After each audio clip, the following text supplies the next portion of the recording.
नमस्कार दोस्तों, इस वीडियो में आप सीटेट दिसंबर 2021 के दिनांक 22 दिसंबर शिफ्ट के पेपर के गणित पार्ट का कंप्लीट सॉल्यूशन देखने जा रहे हैं। यदि सीटेट दिसंबर 2021 के सभी शिफ्टों के पेपर का कंप्लीट सॉल्यूशन देखना चाहते हैं तो इस वीडियो के समाप्त होने के बाद से आप इस वीडियो का डिस्क्रिप्शन जरूर चेक करिएगा। चलिए दोस्तों, आज के इस महत्वपूर्ण वीडियो को प्रारंभ करते हैं। पहला प्रश्न पूछा गया था, एक सामूहिक गतिविधि कराने के लिए कक्षा 4 की शिक्षिका अंजू ने कुछ कंकड़ों का प्रयोग किया। उसने कंकड़ों का 1/5 भाग समूह 1 को, 1/4 भाग समूह 2 को और 1/3 भाग समूह 3 को दिया। सभी को कंकड़ बांटने के बाद यदि उसके पास 26 कंकड़ बाकी बचे तो वह कक्षा में कुल कितने कंकड़ लेकर आई थी। मान लीजिए यहाँ पर मैं मान लिया कि कुल कंकड़ों की संख्या x थी, ठीक है। अब x में से उसने 1/5 भाग पहले समूह को दिया, 1/4 भाग दूसरे समूह को और 1/3 भाग तीसरे समूह को दिया। ये कुल कंकड़ का 1/5, 1/4 और 1/3 दिया, तो मैंने एक से गुणा कर दिया इन दोनों को। मतलब कुल कंकड़ जो थे और उसमें से जितना दे दिया इसको मैंने माइनस कर दिया, तो कुल कंकड़ उसके पास कितने शेष बचे हैं 26, तो बराबर 26 के हो जाएगा। अब ये देखिए, इसका एलसीएम जो होगा वो 60 हो जाएगा। और देखिए ये हो जाएगा 12 प्लस ये हो जाएगा 15 प्लस ये हो जाएगा 20, यानी कि 35 प्लस 12 ये हो जाएगा 47/60, यानी कि x माइनस x मैं कॉमन ले लेता हूँ तो क्या हो जाएगा, x जब मैं कॉमन लूँगा तो यहाँ पे बचेगा 1 माइनस 47/60 और बराबर इधर 26 था, तो ये हो जाएगा x और 60 में से 47 जाएगा 13 बचेगा, 13/60 हो जाएगा बराबर 26 होगा। अब देखिए 13 दूनी 26 और ये 60 इधर जाके मल्टीप्लाई होकर के 60 दूनी 120 हो जाएगा। यानी हमने x क्या माना था, कुल कंकड़ों की संख्या माना था और x का मान कितना आ गया 120 आ गया, तो कुल कंकड़ों की संख्या कितनी थी 120 थी। आपका ऑप्शन नंबर 2 सही उत्तर है। अगला प्रश्न पूछा गया था, एक शिक्षिका कक्षा 2 के बच्चों को कागज पर कुछ बिंदु बनाने के लिए कहती है। मान लीजिए कुछ लड़के हैं जो कि कक्षा में कुछ बिंदु बनाने के लिए उसने कहा, तो इस प्रकार से कुछ बिंदु उसने बना दिए। आगे उसने कहा उसके बाद वह बच्चों को उसी कागज पर एक आयत बनाने को कहती है जो उन बिंदुओं से होकर के नहीं गुजरता है, ठीक है। इन आयत की जो भुजा होगी इस बिंदु से होकर के नहीं गुजरेगा, लेकिन इसके अंदर या फिर बाहर उस पेज पर कई बिंदु जब बनाए होंगे बच्चे तो जाहिर सी बात है इसकी भुजा नहीं गुजरेगी, लेकिन इसके अंदर और बाहर इस प्रकार से आयत के बाहर और अंदर बिंदु हो सकते हैं। फिर आगे पढ़िए, फिर वह बच्चों को आयत के भीतर जो बिंदु है उन्हें गिनने के लिए कहती है। तो आयत के भीतर कितने हो गए 1 2 3 4। इस गतिविधि के माध्यम से वह निम्नलिखित में से क्या नहीं पढ़ा सकती, ध्यान दीजिएगा। पहला दिया गया है संख्याओं की तुलना। संख्याओं की तुलना को पढ़ाया जा सकता है, क्यों, उसको बोला जा सकता है कि देखिए आयत के बाहर कितने बिंदु हैं तो वो गिनेगी कि 1 2 3 बिंदु हैं, और फिर बोलेगी आयत के अंदर कितने बिंदु हैं तो वो कहेगी 4 बिंदु है। तो ये तुलना किया जा सकता है कि अंदर ज़्यादा है या फिर बाहर ज़्यादा है, तो ये तो चूंकि किया जा सकता है इस वजह से आपका उत्तर नहीं होगा क्योंकि नहीं पूछा गया नेगेटिव के सेंस में। तीसरा विकल्प देखिए अंदर बाहर, इसको भी बताया जा सकता है कि आयत के अंदर कितने बिंदु हैं और आयत के बाहर कितने बिंदु हैं, तो ये भी संभव है, इस वजह से आपका उत्तर नहीं होगा। चौथा देखिए स्थानिक समझ, इसको भी समझाया जा सकता है कि आयत के अंदर यानी कि वो पर्टिकुलर स्थान पर कितने बिंदु हैं और आयत के बाहर उस पर्टिकुलर स्थान पर कितने बिंदु हैं, तो इसे ही स्थानिक समझ कहा जाएगा। तो ये भी संभव था, इस वजह से आपका उत्तर नहीं होगा। लेकिन अगर बात करें आयत के क्षेत्रफल की तो इसको नहीं बताया जा सकता, कितने बिंदु अंदर हैं कितने बिंदु बाहर हैं, इससे आयत का क्षेत्रफल नहीं निकाला जा सकता। प्रश्न में यही पूछा गया था कि कौन सा कॉन्सेप्ट बच्चे को नहीं बताया जा सकता, तो आयत का क्षेत्रफल नहीं बताया जा सकता, यही आपका उत्तर हो जाएगा ऑप्शन नंबर 2। अगला प्रश्न पूछा गया था, दी गई संख्या 708 में कुल कितने दहाई यानी कि 10 हैं। यहाँ पर देखिए बहुत से अभ्यर्थी अगर आप इस प्रकार से सोच रहे हैं कि 708 में यहाँ से हम लोग गिनते हैं इकाई और ये दहाई और 0 लगा देंगे अगर दिए गए विकल्प में देख करके, तो आपका उत्तर गलत हो जाएगा, क्योंकि यहाँ पर दहाई के स्थान पर कौन सा अंक है ये नहीं पूछा जा रहा है, ये पूछा जा रहा है कि 708 में कुल कितने दहाई हैं यानी कि कुल कितने 10 हैं। देखिए अगर इकाई पूछा रहता है तो दी गई संख्या में अगर हम लोग 1 से भाग दे दें तो कुल इकाई यानी 1 की संख्या प्राप्त हो जाएगी। अगर दिए गए संख्या में अगर 10 से भाग दे दिया जाए तो कुल कितने दहाई हैं यानी कुल कितने 10 के जोड़े हैं ये पता चल जाएगा। अगर दी गई संख्या में अगर सैकड़ों की संख्या पूछी जाए तो 100 से भाग दे देंगे तो वो संख्या प्राप्त हो जाएगी। चूंकि प्रश्न में आपसे कुल कितने दहाई हैं 10 पूछा गया है, तो सिंपली आपको 10 से भाग देना है। 10 से जब आप भाग देंगे तो वो संख्या जो कि पूर्णांक में पूरी जाएगी और जो शेषफल बचेगा तो पूर्णांक में जाने वाली पूरी पूरी भागफल ही आपका दहाई होगा। जैसे इसमें जब आप भाग देंगे तो 70 बार में ये पूरा पूरा कटेगा और शेषफल 8 बचेगा। तो शेषफल से हमसे कोई मतलब नहीं है, जितने बार में पूरा पूरा वो कट रहा है यानी जितना भागफल आ रहा है वो उसका दहाई हो जाएगा। तो दिए गए ऑप्शन में देखिए ये गलत हो गया, ये गलत हो गया, ये गलत हो गया। ऑप्शन नंबर 4 70 इसका सही जवाब हो जाएगा। अगर इसी प्रश्न में कुल सैकड़ों की संख्या पूछी रहती तो 708 में आप सिंपली 100 से भाग देते और तब मान आता 7, यानी इसमें 708 में कुल सैकड़ों की संख्या 7 होती। ठीक है, चूंकि हमसे सिर्फ दहाई पूछा गया था, नहीं 10 की संख्या कितनी है, तो हमारा उत्तर 70 आया है। देखिए ऑप्शन नंबर 4 70 इसका सही जवाब होगा। अगला प्रश्न पूछा गया है 6 अंकों की एक संख्या में 1000 के स्थान पर अंक 4 है। ध्यान दीजिएगा, इस प्रकार के प्रश्नों को सॉल्व करने के लिए सिंपली आप पहले ऐसे कर लीजिए, इकाई, दहाई, सैकड़ा, हजार और 10,000। ठीक है, तो क्या कहा जा रहा है कि 1000 के स्थान पर 4 है, तो ये इकाई, दहाई, सैकड़ा, हजार, यहाँ पर मैंने 4 रख दिया।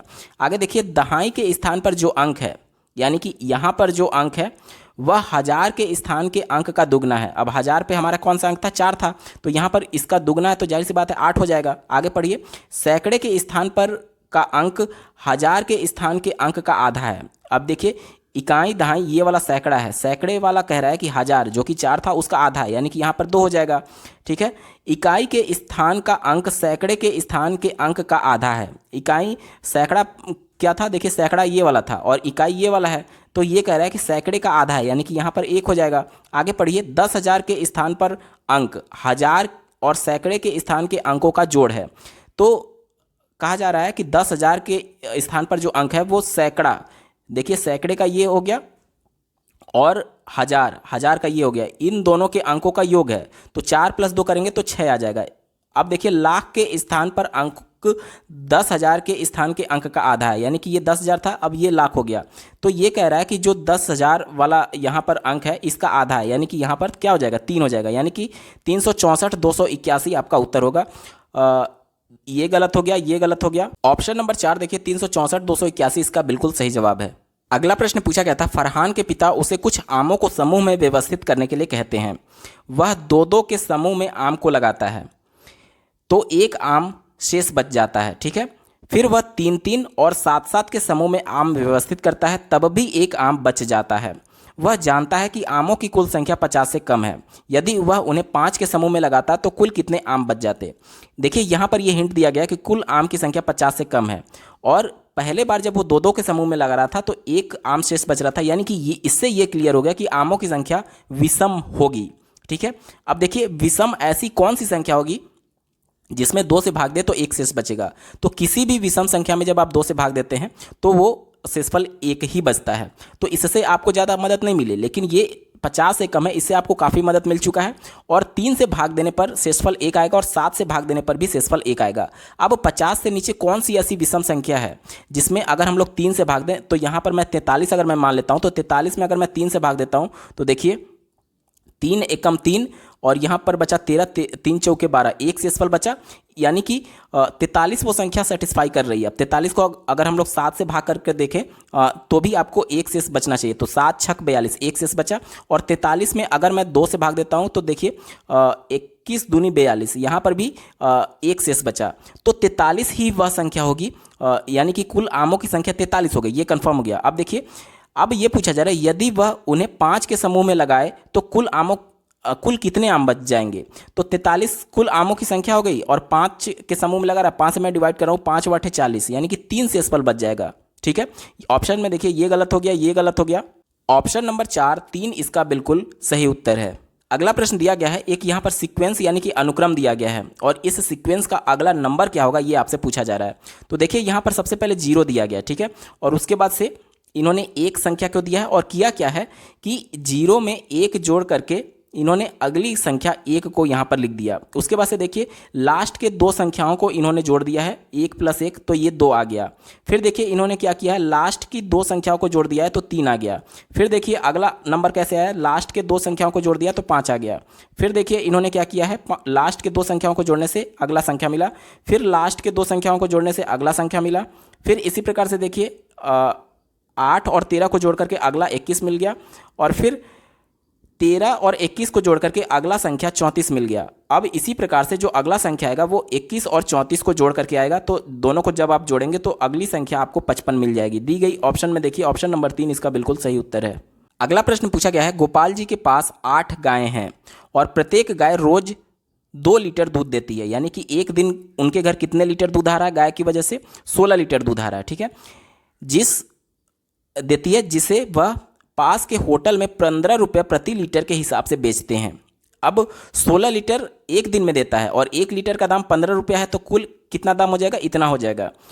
यदि वह जून के महीने में हर दिन दूध बेचता है तो वह कितनी राशि कमा लेगा? अब जून में 30 का महीना होता है, 30 दिन होते हैं। एक दिन में उसने इतना रुपया कमाया तो 30 दिन में कितना कमाएगा? तो सिंपली आप 30 से गुणा कर दीजिए। तो देखिए इससे 16 32 सोड़तियाँ 48, 480 और गुणे 15 आपको करना है। तो ये देखिए 0 15 8 120 के 0 हाथ में 12 और 15 चौके 60 और 12 72 हो जाएगा, यानी कि उस महीने उसने कुल 7200 रुपये कमा लेंगे। ऑप्शन नंबर 2 सही जवाब है। अगला प्रश्न पूछा गया है, 86 सेंटीमीटर लंबे तार को मोड़ करके एक आयत बनाया जाता है जिसकी लंबाई 26 सेंटीमीटर दी गई है। फिर उसी आयत को मोड़ करके एक और आयत बनाया जाता है जिसकी लंबाई 31 सेंटीमीटर दी गई है। दोनों आयतों के बीच चौड़ाई के बीच कितना अंतर होगा, ये आपसे पूछा जा रहा है। तो देखिए सबसे पहले इतना सेंटीमीटर लंबा तार है, तो जितना लंबा तार है उसी को मोड़ करके आयत बनाया जा रहा है, यानी कि आयत का जो परिमाप होगा वो तार के लंबाई के बराबर होगा। तो पहले आयत का परिमाप क्या होता है आप जानते हैं, 2 गुणे लंबाई धन चौड़ाई, इतना होता है। इसका मान कितना दिया है? 26 सेंटीमीटर। पहला कंडीशन ये दिया गया है कि पहला जो आयत है उसकी लंबाई 26 सेंटीमीटर। तो एल की जगह मैं 26 रख देता हूँ। तो देखिए सबसे पहले इसको मैं काट देता हूँ, तो ये 43 बार में जाएगा, ठीक है। और एल की जगह जब आप 26 रखेंगे और बी बराबर क्या हो जाएगा, इधर 43 में से 26 घट जाएगा, तो आपका मान आ जाएगा 17 सेंटीमीटर। यहाँ तक क्लियर? तो पहले आयत का चौड़ाई 17 सेंटीमीटर हो गया। अब दूसरा कंडीशन ये बताया जा रहा है कि उसी तार को फिर से मोड़ करके दूसरा आयत बनाया जा रहा है जिसकी लंबाई आपको 31 सेंटीमीटर दी गई है। तो फिर से मैं वही फार्मूला लाता हूँ, 2 गुणे लंबाई धन चौड़ाई बराबर कितना हो जाएगा आपका 86 दिया गया है परिमाप। इससे काटेंगे तो 43 आ जाएगा। अब लंबाई कितना दिया गया है? 31 सेंटीमीटर दिया गया, तो लंबाई की जगह 31 रख दीजिए। तो बी बराबर क्या हो जाएगा? 43 में से 31 घटाएंगे तो आपका मान आएगा 12 सेंटीमीटर, ठीक है। अब अंत में क्या कहा जा रहा है कि दोनों आयतों की चौड़ाई के बीच अंतर आपसे पूछा गया है। तो पहला चौड़ाई 17 था, दूसरा चौड़ाई 12 है, तो 17 में से 12 घटाएंगे तो 5 सेंटीमीटर आपका उत्तर हो जाएगा ऑप्शन नंबर 3।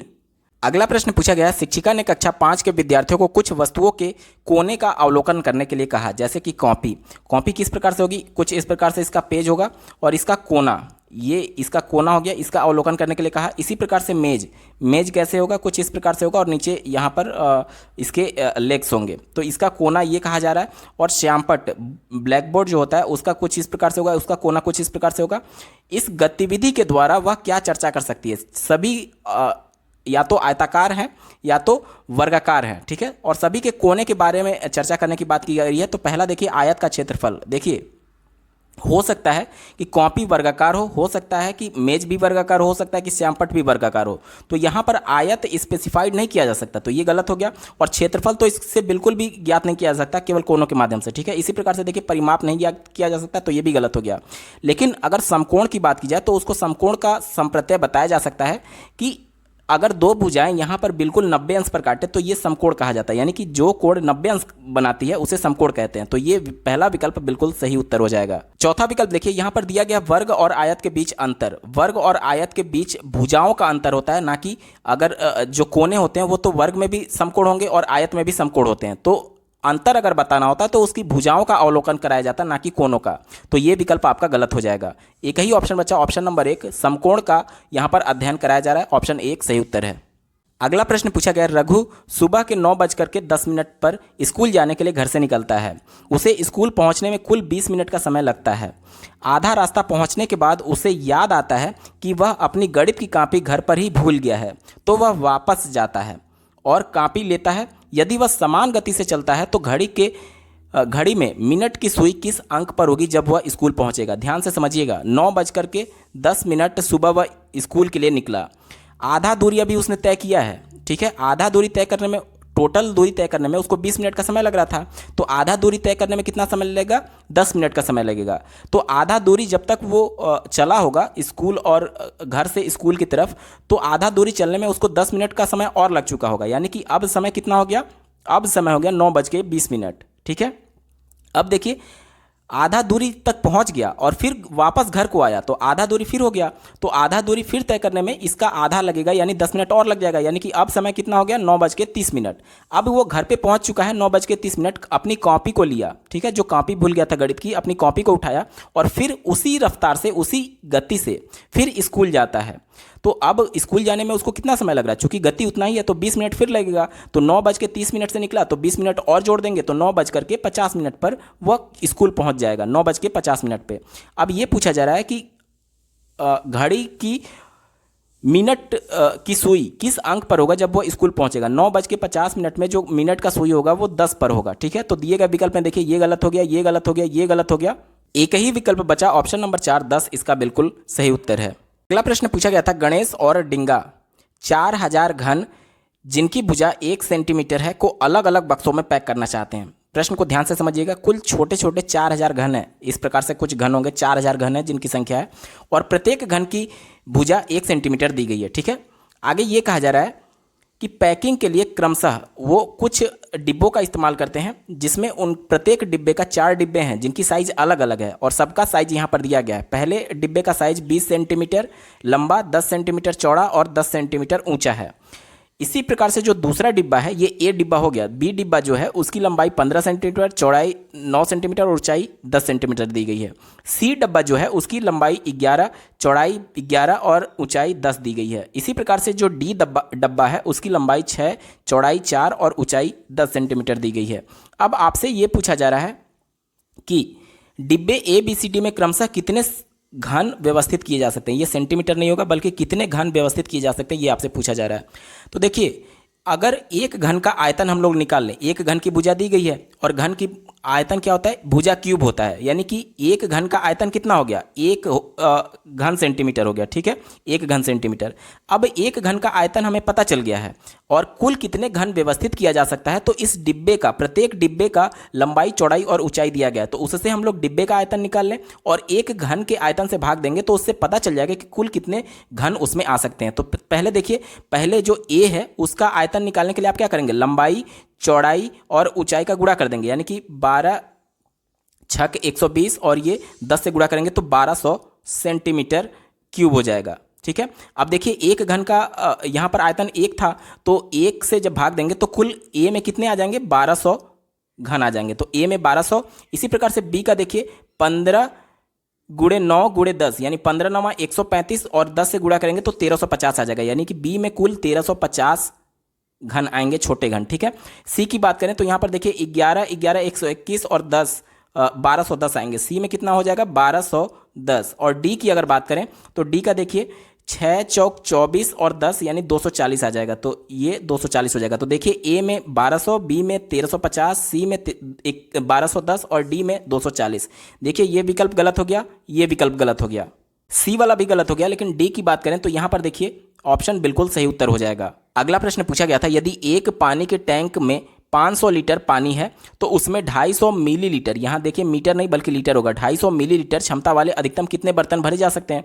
तो चूंकि टंकी का यहाँ पर धारिता दिया गया है 500 लीटर और यहाँ पर जो छोटा बर्तन है उसकी धारिता दी गई है 250 मिलीलीटर, तो सबसे पहले आपको लीटर को मिलीलीटर में बदलना होगा। 1 लीटर में 1000 मिलीलीटर होता है, तो 1000 से मैंने मल्टीप्लाई कर दिया और 250 से मैं यहाँ पर गुणा भाग दे रहा हूँ। तो यहाँ पर देखिए ये कितने बार में जाएगा, ये 4 बार में जाएगा और इससे जब आप गुणा करेंगे तो ये 2000 आ जाएगा। ये देखिए ये गलत हो गया, ये गलत हो गया, ये गलत हो गया। ऑप्शन नंबर 4 2000 इसका बिल्कुल सही जवाब है। अगला प्रश्न पूछा गया था एक संख्या श्रृंखला दी गई है जिसमें से 2 पद लुप्त हैं, सही विकल्प चुने जो समान पैटर्न को जारी रखे। ये पैटर्न जो दिया गया है इस पैटर्न को सबसे पहले आपको समझना होगा। मैं यहाँ पर थोड़ा बड़ा बड़ा लिखता हूँ ताकि चीज़ें आपको और ज़्यादा क्लियर हो। पहला देखिए 2 0 फिर 4 दिया गया है, फिर 2 दिया गया है, फिर 6 दिया गया है, फिर डैश दिया गया है, फिर 12 दिया गया है, फिर 10 दिया गया है, फिर डैश दिया गया है। इन्हीं दोनों पे आपको संख्या बतानी है, ठीक है। तो चलिए कैसे पैटर्न बन रहा है इसको पहले समझते हैं। यहाँ पर देखिए अल्टरनेट अंकों को आप ध्यान दीजिएगा। इसमें 2 पहले दिया गया, 2 में 2 जोड़ दिया तो 4 हो गया, फिर 4 में 2 जोड़ दिया तो 6 हो गया, फिर 6 में 2 जोड़ेंगे तो 8 आएगा, फिर 8 में 2 जोड़ेंगे तो 10 आएगा, यानी कि ये फुलफिल कर रहा है। तो इसमें आपको 8 भर देना है। पहला 8 हमारा तय हो गया। अब दूसरा जो डैश था यहाँ पर हमको तय करना है।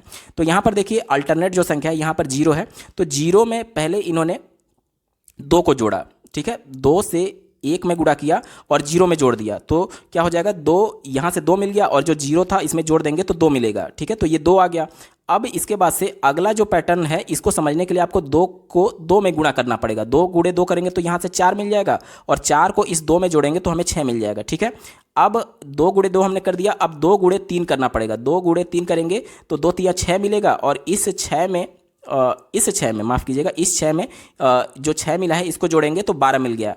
ठीक है, अब अगला ये वाला जो डैश था इसको निकालने के लिए 2 गुणे 3 हो गया था, तो अब 2 गुणे 4 आप करेंगे तो यहाँ से 8 मिल जाएगा और ये पहले से 12 है तो 12 और 8 मिल करके 20 हो जाएगा। यानी कि पहले डैश में आपने क्या भरा था, 8 भरा था और दूसरे डैश में 20 भरा जाएगा। ऑप्शन नंबर 3 इसका बिल्कुल सही उत्तर है। अगला प्रश्न पूछा गया था, निम्नलिखित भिन्न संख्याओं की माध्यिका क्या होगी। तो सबसे पहले आपको माध्यिका निकालने के लिए संख्याओं को जो सीरीज दी गई है इसको बढ़ते या फिर घटते क्रम में व्यवस्थित करना होता है। तो सबसे पहले इसका मान निकालने के लिए आपको दशमलव में कन्वर्ट करना होगा। तो देखिए 7/9 को हम लोग क्या लिख सकते हैं, 9 सत्ते 63, यानी कि 0.77 आएगा। ये 13/16 का मान आएगा 0.81। ठीक है, इसी प्रकार से अगला जो दिया गया है 2/3, इसका मान आएगा 0.66। और अगला जो है 21/25, जब 21 में हम लोग 25 से भाग देंगे तो इसका मान आएगा 0.84। और अंतिम दिया गया है 17/21, तो 17 में जब 21 से भाग देंगे तो इसका मान आएगा 0.809 करके। ठीक है, तो यहाँ पर देख लीजिए सबसे छोटा कौन सा है, सबसे छोटा ये है। तो सबसे पहले मैं इसको लिख रहा हूँ, बढ़ते क्रम में मैं व्यवस्थित कर रहा हूँ। ठीक है, उसके बाद से इससे बड़ा कौन सा है, ये वाला है, तो दूसरे नंबर पे हो जाएगा 0.77। तीसरा देखिए, तीसरे नंबर पर ये वाला हो जाएगा, तो हो जाएगा 0.809 और चौथे नंबर पर ये हो जाएगा 0.81 और अंतिम जो सबसे बड़ा है वो ये हो जाएगा 0.84। ठीक है, अब यहाँ पर चूंकि पदों की संख्या विषम है तो n+1 बटे 2वां पद हो जाएगा, यानी कि 5 + 1 6/2, यानी तीसरा पद हो जाएगा। तीसरा पद कौन सा है, ये वाला। ये किससे आया था, ये अंतिम से आया था, यानी 17/21 इसकी माध्यिका हो जाएगी। दिए गए विकल्प में देखिए ऑप्शन 2 बिल्कुल सही जवाब है, 17/21। अगला प्रश्न पूछा गया था, एक कक्षा के बच्चों से पूछा गया कि उन्हें इनमें से सबसे ज़्यादा क्या पसंद है, चाय, कॉफ़ी और दूध। चाय, कॉफ़ी और दूध पसंद करने वाले बच्चे कक्षा के कुल बच्चों का क्रमशः 1/2, यानी 1/2 बच्चे यहाँ पर चाय पसंद करते हैं, 1/3 बच्चे यहाँ पर कॉफ़ी पसंद करते हैं और 1/6 बच्चे यहाँ पर दूध पसंद करते हैं। बताई गई है, यदि 20 विद्यार्थी जो कॉफ़ी पसंद करते हैं तो कितने बच्चों को दूध पसंद है। यानी कि देखिए कॉफ़ी वाली संख्या कौन सी है, बीच वाली कॉफ़ी है, तो कॉफ़ी पसंद करने वाले बच्चों की संख्या कितनी है, 1/3 दिया गया है और इसका मान कितना दिया गया है, आपको यहाँ पर 20 दिया गया है। 1/3 का मान 20 दिया गया है, तो दूध पसंद करने वाले, दूध वाला कौन सा है, अंतिम वाला 1/6, तो 1/3 का मान आपको दिया गया है 20, तो 1/6 का मान आपसे पूछा जा रहा है। सिंपली यूनिटरी मेथड में अपना रहा हूँ, तो देखिए इसका मान क्या हो जाएगा, तो यानी 20 गुणे 1/6 और डिवाइडेड बाई 1/3 हो जाएगा। इसको सॉल्व करने के लिए आप क्या करेंगे, देखिए ये हो जाएगा 20/6 और ये 3 का ऊपर मल्टीप्लाई हो जाएगा, तो ये 3 दूनी 6 और ये 10 बार में जाएगा। ऑप्शन नंबर 1 10 इसका बिल्कुल सही जवाब हो जाएगा, यानी कि ऐसे बच्चे जिन्हें दूध पसंद है उनकी संख्या हो जाएगी 10। ऑप्शन 1 सही उत्तर है। अगला प्रश्न पूछा गया था, एक गणित के अध्यापक ने विद्यार्थियों को एक टैनग्राम में दिए गए सभी आयतों को पहचानने के लिए कहा। उपरोक्त क्रियाकलाप विद्यार्थियों को वैन हील के अनुसार दिए गए ज्यामितीय तर्क के किस स्तर पर आकलन करने के लिए उपयुक्त है।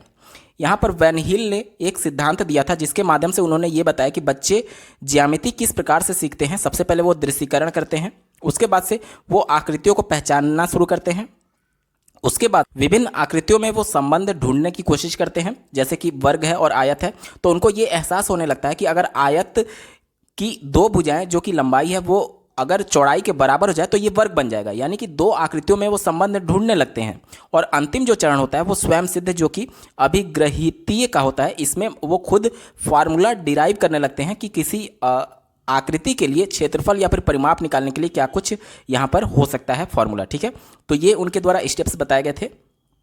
अब अगर जो यहाँ पर कंडीशन दिया गया कि एक गणित के अध्यापक विद्यार्थियों को टैनग्राम क्या होता है, टैनग्राम सबसे पहले आप समझ लीजिए, तो ये बेसिकली एक 7 फिगर्स होते हैं जिनको सजा करके एक आकृति बनानी होती है। छोटे बच्चों के खेलने के लिए ये होता है।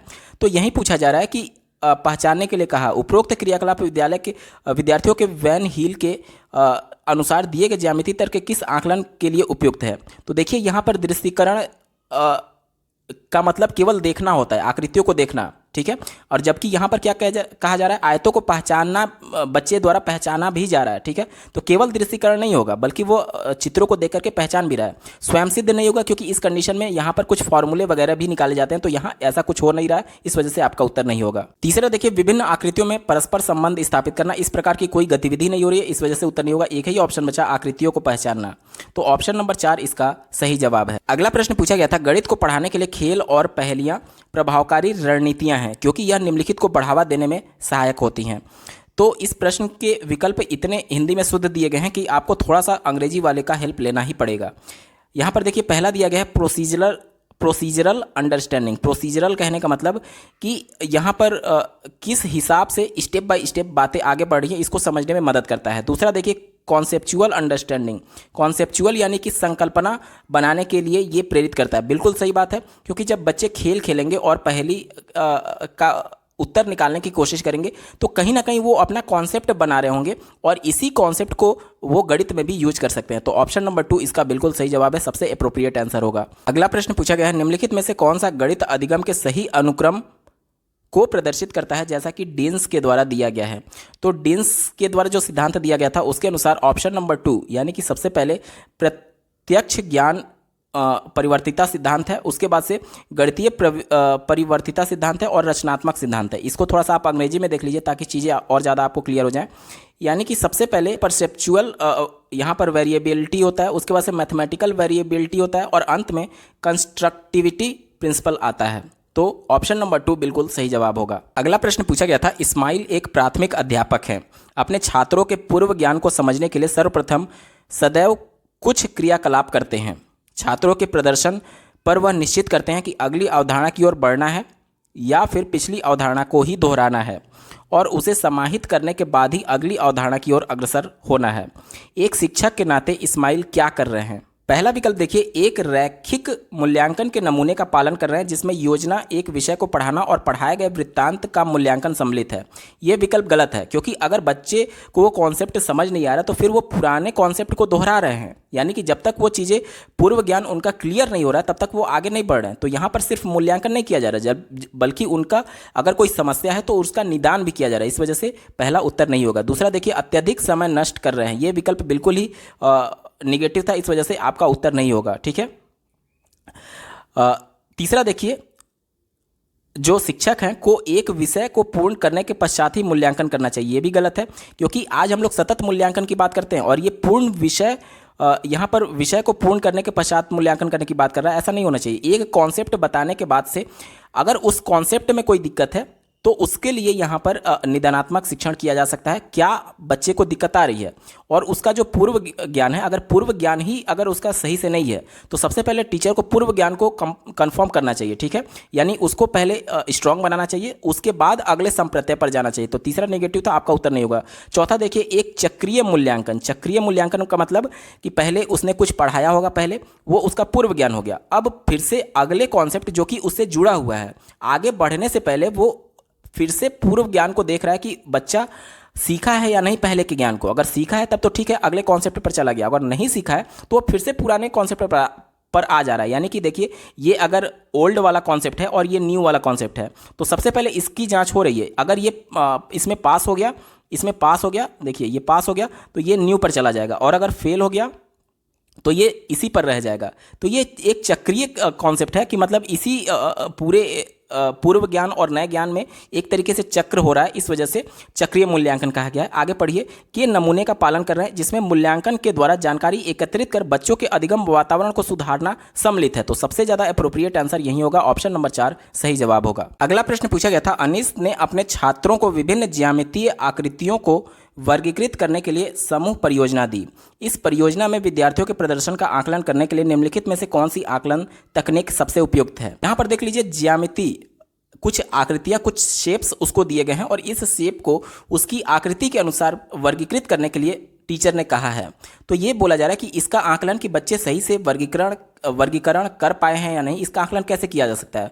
चौथा देखिए, कहा जा रहा है कि संकल्पना मानचित्र। संकल्पना मानचित्र का मतलब ये होता है कि बच्चा पहले से कोई कॉन्सेप्ट सीखा हुआ है और कोई नया कॉन्सेप्ट सीख रहा है, तो जो पुराने कॉन्सेप्ट उसने सीखा हुआ है उसकी कुछ विधियों का उपयोग नए कॉन्सेप्ट को सीखने के लिए करता है, तो इसको संकल्पना मानचित्र कहते हैं। यहाँ पर आकृति को केवल छांटना है, तो इसमें इस प्रकार का कुछ हो नहीं रहा है, तो ये गलत हो गया। तीसरा देखिए, चेकलिस्ट। चेकलिस्ट का उपयोग आकलन के लिए उतना उपयोगी नहीं होगा, तो ये भी गलत हो गया। दूसरा देखिए, पेपर पेंसिल टेस्ट। केवल वर्गीकृत करना है, तो इसके लिए पेपर पेंसिल कागज पर आप परीक्षा लेने नहीं जाएंगे, ये भी गलत हो गया। एक ही ऑप्शन बचा रूब्रिक, ये इसका बिल्कुल सही जवाब हो जाएगा। रूब्रिक एक विशेष प्रकार का परीक्षण टेस्ट होता है जिसमें आकृतियों से संबंधित जो विशिष्ट कार्य होते हैं उसके आकलन के लिए सबसे उपयुक्त माना जाता है, या फिर ये कह लें कि सबसे उपयुक्त में से एक माना जाता है। तो ऑप्शन नंबर 1 रूब्रिक इसका सही जवाब हो जाएगा। अगला प्रश्न पूछा गया था, निम्नलिखित में से कौन सा कथन गणित पाठ्यचर्या में शाब्दिक समस्याओं के उद्देश्य का उपयुक्त वर्णन करता है। यानी कि गणित में जो शाब्दिक प्रश्न पूछे जाते हैं उसका क्या उद्देश्य है, ये आपसे पूछा जा रहा है। पहला देखिए, इन्हें विद्यार्थियों की भाषा क्षमता को परखने के लिए प्रयोग किया जा सकता है। ये गलत है, क्योंकि बात की जा रही गणित की, अगर उनकी भाषा की क्षमता को परखना ही होगा तो वो भाषा लैंग्वेज के क्लास में किया जाएगा, ना कि गणित में। तो पहला गलत हो गया। दूसरा देखिए, ये गणितीय समस्याओं को हल करने हेतु किसी भी औपचारिक कलन विधि, कलन विधि का मतलब कि यहाँ पर एल्गोरिदम से संबंधित है, यानी कि स्टेप बाय स्टेप का बात कहा जा रहा है, का परिचय कराने में सहायक होती है। तो ये आप जो न्यूमेरिकल बेस्ड क्वेश्चन है जिसमें भाषा से संबंधित प्रश्न नहीं पूछे जाते हैं, उसमें भी उनके स्टेप बाय स्टेप को जांचा जा सकता है। इसके लिए शाब्दिक समस्या का होना ज़्यादा जरूरी नहीं है, तो ये भी निगेटिव था, आपका उत्तर नहीं होगा। चौथा देखिए, ये सभी विद्यार्थियों द्वारा आसानी से हल की जा सकती है। ऐसा नहीं होगा। स्टार्टिंग में जब आप देखेंगे कि बच्चों को जब सिंपली संक्रिया पढ़ाया जाता है, जोड़ भाग गुणा और घटाना, तो वो चीज़ों को समझ पाते हैं, लेकिन जैसे ही लैंग्वेज वाले प्रॉब्लम को बताया जाता है तो उनको थोड़ा दिक्कत आने लगती है। तो और प्रश्न में क्या कहा जा रहा है कि आसानी से हल किया जा सकता है, तो ये विरोधाभास है, इस वजह से आपका उत्तर नहीं हुआ। एक ही विकल्प बचा, ऑप्शन नंबर 3, ये गणित को स्कूल से बाहर के संसार से अधिक जोड़ती है। ये विकल्प बिल्कुल पॉजिटिव है। कैसे?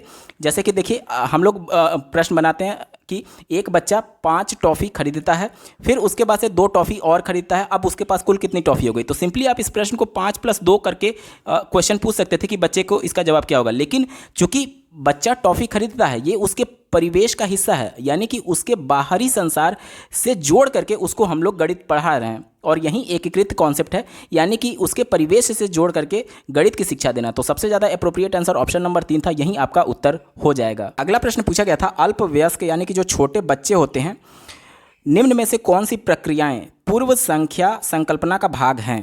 यहाँ पर संख्या पूर्व की बात की जा रही है, यानी बच्चे को अभी संख्या आता नहीं है, उससे पहले उसके लिए क्या उपयुक्त होगा। तो यहाँ पर देखिए, सबसे पहले वर्गीकरण, प्रतिमान बनाना और एकैकी संगति उसके लिए सबसे ज़्यादा उपयुक्त होगा। ऑप्शन 1 सही जवाब है। एकैकी संगति का मतलब कि 1-to-1 करेस्पॉन्डेंस, यानी कि एक है कोई संख्या, उसमें अगर अगला एक संख्या जोड़ दिया जाए तो क्या मिलेगा, 2 मिलेगा। उसमें अगला एक जोड़ दिया जाए, यानी एक के बाद एक से जुड़ा हुआ, ये इसका मतलब हुआ। तो ये बच्चे को कॉन्सेप्ट समझने में मदद करता है। इसके अलावा प्रतिमान बनाना, यानी कि पैटर्न की बात की जा रही है, और वर्गीकरण यानी क्लासिफिकेशन की बात की जा रही है। तो ये मोस्ट एप्रोप्रिएट आंसर होगा ऑप्शन 1। अगला प्रश्न पूछा गया था, निम्नलिखित में से कौन सी प्राथमिक स्तर पर गणित की पाठ्य पुस्तकों की विशेषता नहीं होनी चाहिए। जो निगेटिव होगा वही आपका उत्तर होगा। प्रश्न में आपसे निगेटिव सेंस में उत्तर पूछा गया है। चौथा विकल्प देखिए, अवधारणाओं को का प्रस्तुतिकरण जहां तक संभव हो प्रासंगिक विधि। प्रासंगिक मतलब कि उससे जोड़ करके बताने की बात की जा रही है। तो ये तो बिल्कुल पॉजिटिव था, क्योंकि बच्चों को परिवेश से जोड़ करके अगर अधिगम किया जाएगा तो उसका अधिगम अर्थपूर्ण होता है। तो ये पॉजिटिव था, इस वजह से उत्तर नहीं होगा। तीसरा देखिए, अवधारणा का प्रस्तुतिकरण जटिल से जटिल होना चाहिए। देखिए, ये सबसे निगेटिव है, क्योंकि आप अवधारणा को सरल करके बच्चों को बताना है, जबकि ये कहा जा रहा है कि कठिन से कठिन होना चाहिए। तो ये निगेटिव था, इस वजह से यही उत्तर होगा। दूसरा देखिए, अवधारणाओं का प्रस्तुतिकरण पदानुक्रम यानी स्टेप बाय स्टेप रीति से होनी चाहिए। ये बिल्कुल पॉजिटिव था, इस वजह से आपका उत्तर नहीं होगा। पहला देखिए, अवधारणाओं का उच्च कक्षाओं से संबंध होना चाहिए, यानी कि कक्षा 1 में जब बच्चा है तो जो कॉन्सेप्ट उसको बताया जा रहा है वो आने वाले कक्षा में उसका उपयोग होना चाहिए, यानी उससे संबंधित होना चाहिए। आने वाले कक्षा में जो कॉन्सेप्ट बताया जाएगा उसका कुछ पार्ट आपको पहले उसका आधार बनाया जाता है उसके पहले वाली कक्षा में। तो ये तो बिल्कुल सही बात है, संबंध होना चाहिए। तो ये पॉजिटिव था, इस वजह से आपका उत्तर नहीं होगा, क्योंकि प्रश्न में निगेटिव पूछा गया था। तो सबसे ज़्यादा निगेटिव यही है कि अवधारणा का प्रस्तुतिकरण जटिल से जटिल होना चाहिए, यही आपका उत्तर हो जाएगा ऑप्शन नंबर 3। अगला प्रश्न पूछा गया था, हस्त कौशल सामग्री यानी कि मैनिपुलेटिव का उपयोग प्राथमिक स्तर पर गणित शिक्षण अधिगम का अभिन्न अंग है, क्योंकि।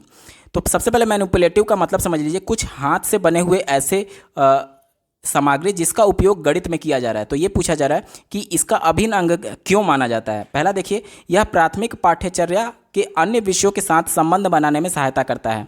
अन्य विषयों के साथ इसका कोई भी रिलेशन नहीं होता है, इस वजह से ये निगेटिव है, आपका उत्तर नहीं होगा। अगला ऑप्शन दिया गया है, वार्षिक निरीक्षण के दौरान स्कूल को बेहतर प्राप्तांक प्रदर्शित करने में सहायता करना। केवल नंबर पाना कभी भी अधिगम का उद्देश्य नहीं होता, आपका उत्तर नहीं होगा।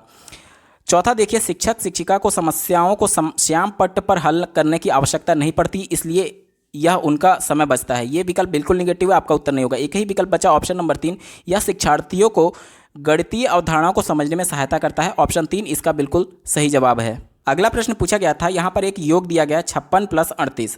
कक्षा 2 के छात्र ने जमा यानी योग के प्रश्न का उत्तर निम्न तरीके से दिया। जब वो जोड़ता है तो देखिए 6, 8, 14 के 4 तो लिखता है, लेकिन यहाँ पर जो एक हासिल बचा उसको जोड़ना भूल जाता है। 5 + 3 सीधे 8 लिख देता है, जबकि एक हासिल जोड़ करके यहाँ पर 9 लिखना चाहिए था। तो अब प्रश्न ये पूछा जा रहा है कि एक चिंतनशील गणित अध्यापक के नाते छात्र के इस उत्तर पर आपकी क्या प्रतिक्रिया होगी। पहला ऑप्शन दिया गया, छात्र को समझाना कि वह अपने उत्तर की पुनः जांच कर ले।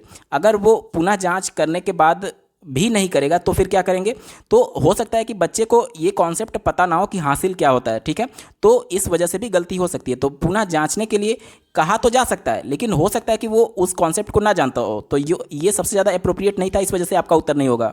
दूसरा देखिए, छात्र को बताना कि उसका उत्तर सही नहीं है, वह समकक्षी से उत्तर पर परामर्श ले।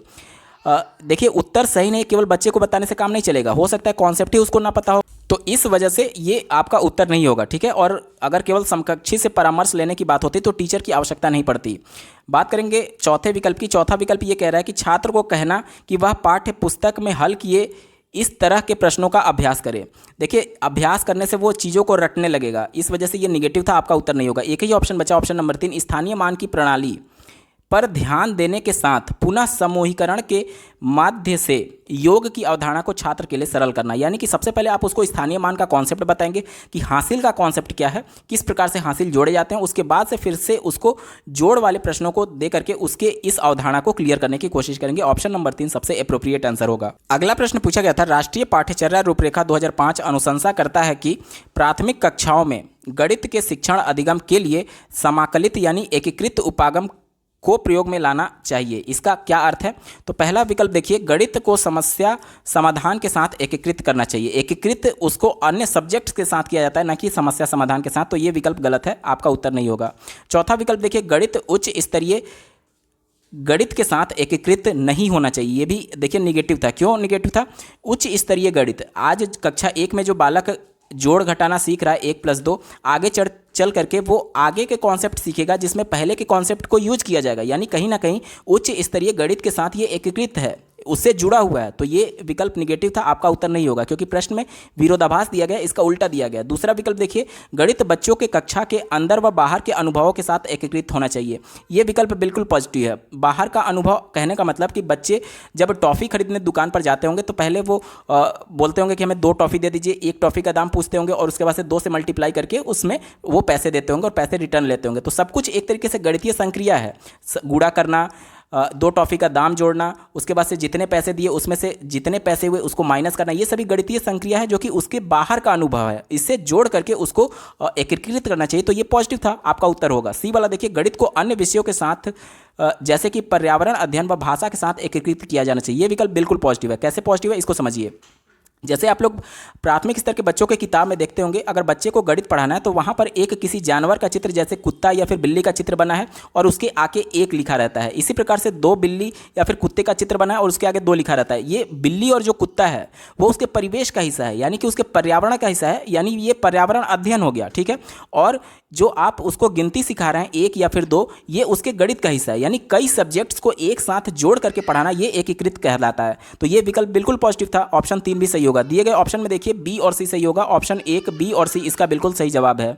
अगला प्रश्न पूछा गया था, निम्नलिखित में से कौन सा एक गतिशील गणित सॉफ्टवेयर है जो कि ज्यामिति, बीजगणित, स्प्रेडशीट, रेखांकन, सांख्यिकी और कलन यानी कि कैलकुलस के एक साथ उपयोग हेतु आसान पैकेज में आता है। तो ये जियोजेब्रा है। ऑप्शन 1 इसका बिल्कुल सही जवाब होगा। अगला प्रश्न पूछा गया था 1 से 9 तक की संख्याओं को पढ़ाने के लिए निम्न में से कौन सा क्रियाकलाप उपयुक्त है। देखिए बच्चा प्राइमरी स्तर का है, उसको 1 से 9 तक की गिनती बताना है, तो जिसमें वो खुद गतिशील होकर के पार्टिसिपेट कर रहा होगा, वो खुद कोई गतिविधि के माध्यम से सीख रहा होगा, वो आपका अप्रोप्रिएट आंसर होगा। यहाँ पर ऑप्शन नंबर 3 देखिए, मौखिक रूप से 1 से 9 की संख्याओं को क्रम से दोहराना जब तक कि छात्र इसे स्मरण नहीं कर लेते हैं। कभी भी रटना, स्मरण करना, आपका विकल्प हमेशा निगेटिव होता है, आपका उत्तर नहीं होगा। और वो भी मौखिक रूप से, बच्चों को केवल बता दिया गया कि 1 से 9 तक आप गिनती याद करिए, रटते रहिए, तो इससे बच्चे नहीं सीखेंगे। बच्चे में माइंड में वो संकल्पना बनाना है, तो रटने से संकल्पना नहीं बनेगी। ठीक है, तो तीसरा विकल्प गलत हो गया। पहला देखिए, भिन्न भिन्न पदार्थ देना और एकाकी संगति। एकाकी संगति का मतलब, मान लीजिए पहले एक टॉफी आपने दिया, फिर एक और टॉफी दिया, फिर एक और टॉफी दिया, यानी कि एक एक करके आप टॉफी देते जा रहे हैं। एकाकी संगति का उपयोग करना और छात्रों को गणना करने के लिए करना। अब एक एक टॉफी 3 बार आपने दिया, अब उनको बोलिए कि कुल आपके पास कितनी टॉफी हो गई, तो वो जोड़ करके बताएगा कि पहले एक टॉफी मेरे पास था, फिर 2 टॉफी हो गया, फिर 3 टॉफी हो गया। तो इस प्रकार से अलग अलग वस्तु दे करके उनको जोड़ने की एक तरीके से प्रोसेस को बताया जा सकता है। तो ये पॉजिटिव था, क्योंकि इस गतिविधि में वो खुद भी शामिल है। ठीक है, दूसरा देखिए, दी गई संख्या के आधार पर संबंधित पदार्थों को एकत्रित करना। कहने का मतलब कि मान लीजिए उसके पास कई पदार्थ हैं, कई चीज़ें हैं, हो सकता है कि 5-6 पेंसिल है, हो सकता है 5-6 रबड़ है, 5-6 कटर है। तो पहले आप एक संख्या उसको दे दीजिए 3। अब आप बोलिए कि आप अपने पेंसिल में से 3 पेंसिल को छाटिए। कुल उसके 5 पेंसिल था, उसमें से 3 पेंसिल को वो छाटिए। तो यहाँ पर देखिए, दी गई संख्या के आधार पर संबंधित पदार्थों को एकत्रित करना, यानी सबको अलग अलग संख्या के आधार पर निकालना, एकत्रित करना। इसमें वो गतिविधि में खुद पार्टिसिपेट कर रहा है और संख्याओं को की संकल्पना को सीख सकता है। तो ऑप्शन नंबर ए और बी इसमें पॉजिटिव था। दिए गए विकल्प में देखिए ए और बी, ऑप्शन ए इसका बिल्कुल सही उत्तर होगा। अगला प्रश्न पूछा गया था, एक कक्षा परीक्षा में दिए गए प्रश्न की 200 का 23% ज्ञात कीजिए का 2 छात्रों ने निम्न प्रकार से उत्तर दिया। जो पहला छात्र है, छात्र ए, वो 200 का 23% इस प्रकार से निकालता है। पहले 200 को 2 भागों में 100 में तोड़ देता है। 100 का 23% यानी कि 23 हो गया, और 100 का 23% यानी कि 23 हो गया। उसके बाद से फिर 23 को वो 2 भागों में तोड़ देता है, 20 + 3, और फिर 20 + 3 कर देता है। तो बात तो वही हो गई, 46 आ गया। और दूसरा जो छात्र है वो डायरेक्टली, जो हम लोग यहाँ पर प्रतिशत निकालने का प्रोसेस जानते हैं, उस नियम से 46 उत्तर को निकाल देता है। दोनों का उत्तर सेम आ रहा है, दोनों का उत्तर सही है। अब आपसे प्रश्न ये पूछा जा रहा है, नीचे दिए गए संदर्भ में निम्नलिखित कथनों में से कौन सा कथन सर्वाधिक उपयुक्त है। पहला यहाँ पर स्टेटमेंट ये दिया गया है कि क्योंकि छात्र बी ने सही कलन विधि अपनाई है, अध्यापिका ने छात्र को पूरे अंक दिए हैं और छात्र ए को 0 अंक दिया है। यहाँ पर दोनों का उत्तर सेम है, दोनों का उत्तर सही है। और यहाँ पर सही विधि बी ने अपनाई है, इस वजह से बी को पूरे नंबर देना और ए को गलत कर देना ये गलत है। क्योंकि अलग अलग विधियों से अगर छात्र ने प्रॉब्लम को सॉल्व किया तो वो उसकी तीव्र क्षमता का विकसित एक तरीके से सूचक है, तो आप उसको 0 अंक नहीं देंगे, तो ये गलत था। इस तरीके से बच्चा नई विधियों को सीखने के लिए प्रेरित ही नहीं होगा। जब बार बार आप उसको 0 देने लगेंगे तो वो सोचेगा कि जो चीज़ें टीचर ने बताया उसी को रट करके हम आंसर देंगे, तो वो उसमें मौलिकता नहीं आएगी, उसमें सृजनात्मकता नहीं आएगी। तो पहला निगेटिव सेंस में था, इस वजह से आपका उत्तर नहीं होगा। तीसरा देखिए, अध्यापक छात्र ए को 0 अंक देती है, उसे प्रश्न को दोबारा से कक्षा में सिखाई गई कलन विधि से करने का निर्देश देती है। मतलब कि जो टीचर ने विधि बताया आपको बाध्य है कि आप उसी विधि से करिए, ऐसा नहीं होना चाहिए। टीचर एक विधि बता सकता है, 2 विधि बता सकता है, लेकिन अगर आप उसे दूसरी विधि से कर रहे हैं तो ये आपकी सृजनात्मकता है। ये पॉजिटिव सेंस में, एक तरीके से बच्चे के लिए पॉजिटिव सेंस में था, लेकिन जो विकल्प है वो इसे निगेटिव कह रहा है कि चूंकि उसने दूसरी विधि अपनाई है इसलिए उसको 0 नंबर दिया जाए, तो ये बिल्कुल निगेटिव था, आपका उत्तर नहीं होगा। चौथा देखिए, अध्यापिका दोनों उत्तरों को स्वीकार करती है, किंतु इसने माना तो कि दोनों उत्तर सही है, लेकिन छात्र ए को अनौपचारिक कलन विधि के उपयोग से बचने के निर्देश देती है। यह भी विकल्प निगेटिव है। अनौपचारिक तरीके से कहने का मतलब कि देखिए, लास्ट में आज हम लोग गणित के जो भी संक्रियाएं सीख रहे हैं, आप कैलकुलस पढ़ते होंगे या फिर कई चीज़ें आप पढ़ते होंगे जो कि भविष्य में जाकर के उसका कोई यूज नहीं है। शिक्षा का मतलब ये होता है कि आप अपनी लाइफ को किस प्रकार से जीते हैं, जीवन जीने की कला आप में सिखानी है। तो आप औपचारिक विधि से कर रहे हैं या फिर अनौपचारिक विधि से कर रहे हैं, इसका ज़्यादा महत्व, इससे ज़्यादा महत्व ये है कि आप उस प्रश्न को सॉल्व कर पा रहे हैं या नहीं, उस समस्या का समाधान निकाल पा रहे हैं या नहीं। तो औपचारिक या फिर अनौपचारिक विधि का कोई यहाँ पर महत्व नहीं होना चाहिए, तो ये निगेटिव था, इस वजह से आपका उत्तर नहीं होगा। एक ही ऑप्शन बचा, ऑप्शन नंबर 2, जो कि सबसे अप्रोप्रिएट आंसर होगा। देखिए, अध्यापिका दोनों को पूरे अंक देती है क्योंकि उन्होंने स्वयं की कलन विधि से प्रश्न को करने का प्रयास किया है। औपचारिक और अनौपचारिक कलन विधियां गणित के प्रश्नों को हल करने का अभिन्न अंग है। तो ऑप्शन नंबर 2 इसका बिल्कुल सही जवाब हो जाएगा। दोस्तों हम लोग पेपर के बिल्कुल अंतिम पड़ाव में आ चुके हैं। अभी तक का ये वीडियो आपको कैसा लगा कमेंट के माध्यम से जरूर बताइएगा, क्योंकि आपका एक कमेंट मुझे मोटिवेट करेगा ऐसे ही महत्वपूर्ण वीडियो लाने के संदर्भ में। इस पेपर का अंतिम प्रश्न पूछा गया था, अवधारणा समरूपता जिसे सिमेट्री बोला जाता है का परिचय देने के लिए सुश्री कमला ने अपने छात्रों को अलग अलग अनुभव उपलब्ध कराए, जैसे कि भिन्न आकार के प्रतिमान जिसे मॉडल कहा जाता है, कंप्यूटर द्वारा आकृतियों के चित्रों का प्रक्षेपण, समूहों में विचार विमर्श इत्यादि।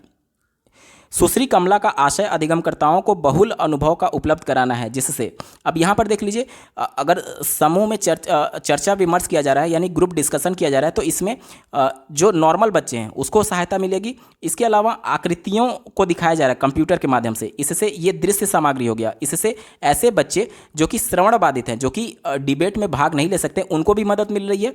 और इसके अलावा यहाँ पर देख पा रहे होंगे कि आप प्रतिमान का भी यूज किया जा रहा है, मॉडल का भी यूज किया जा रहा है, जो कि 3D होगा, जिसको छू करके बच्चे भी जो दृष्टिबाधित हैं वो भी समझ सकते हैं। तो कहीं ना कहीं ये सबकी आवश्यकताओं को के अनुसार यहाँ पर शिक्षण किया जा रहा है, मतलब कि शारीरिक रूप से अक्षम और नॉर्मल दोनों बच्चों की। ठीक है, तो पहला विकल्प देखिए, बच्चों को थोड़ा खाली समय मिले इसलिए ऐसा किया जा रहा है, जो कि गलत है। ठीक है, दूसरा देखिए, मंदबुद्धि अधिगमकर्ताओं को सहायता मिले, ये भी गलत है। तीसरा देखिए, प्रतिभाशाली अधिगमकर्ताओं को सहायता मिले, ये भी गलत है। चौथा देखिए, सभी अधिगमकर्ताओं की आवश्यकताओं का प्रबंध हो जाए, ये विकल्प बिल्कुल पॉजिटिव है। सभी अधिगमकर्ता कहने का मतलब कि कोई दृष्टिबाधित होगा, कोई श्रवण बाधित होगा। अब यहाँ पर विजुअल चीज़ें दिखाने या फिर 3D यहाँ पर दिखाने का मतलब ही ये है कि सबकी आवश्यकताओं के अनुरूप उनको अधिगम कराया जाए। तो ऑप्शन नंबर 4 बिल्कुल अप्रोप्रिएट आंसर हो जाएगा।